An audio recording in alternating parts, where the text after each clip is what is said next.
Minister বানাই, MP বানাই, এদের হুকুমত 5 বছর। কত বছর? 5 বছর। শাহ আলী রাজা কানুসার রহমতুল্লাহর হুকুমত কত বছর? কিয়ামত পর্যন্ত বলুন না।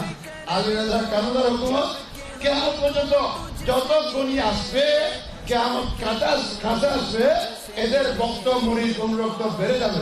সুবহানাল্লাহ। তাই আজকে আমি এখানে বলবো এই কথা যে আলী রাজা কানুসার দরবারের সাথে আমাদের দরবারে হারবি আলীর সাথে অঙ্গাঙ্গিভাবে সম্পর্ক আছে। সুবহানাল্লাহ।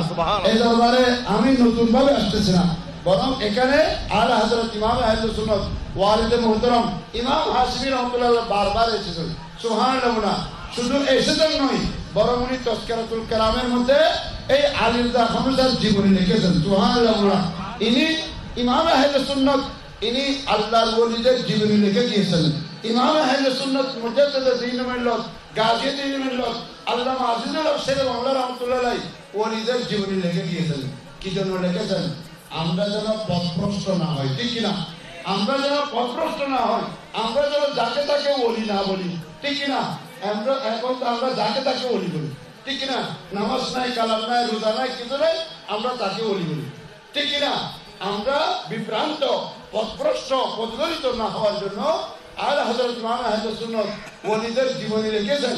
সেই জীবনী গ্রন্থের মধ্যে হযরত আলী রাজা কানুসার রহমাতুল্লাহ জীবনী লিখে আমাদেরকে বলে দিয়েছেন, জাগ্রত করে দিয়েছেন যে তোমরা যখনই সময় পাবে আলী রাজা কানুসার দরবারে যাবে। সুবহানাল্লাহ। ইমাম আহলে সুন্নাতের সেই ধারাবাহিকতা রক্ষাই আমি আজকে আলী রাজা কানুসার দরবারে এসেছি।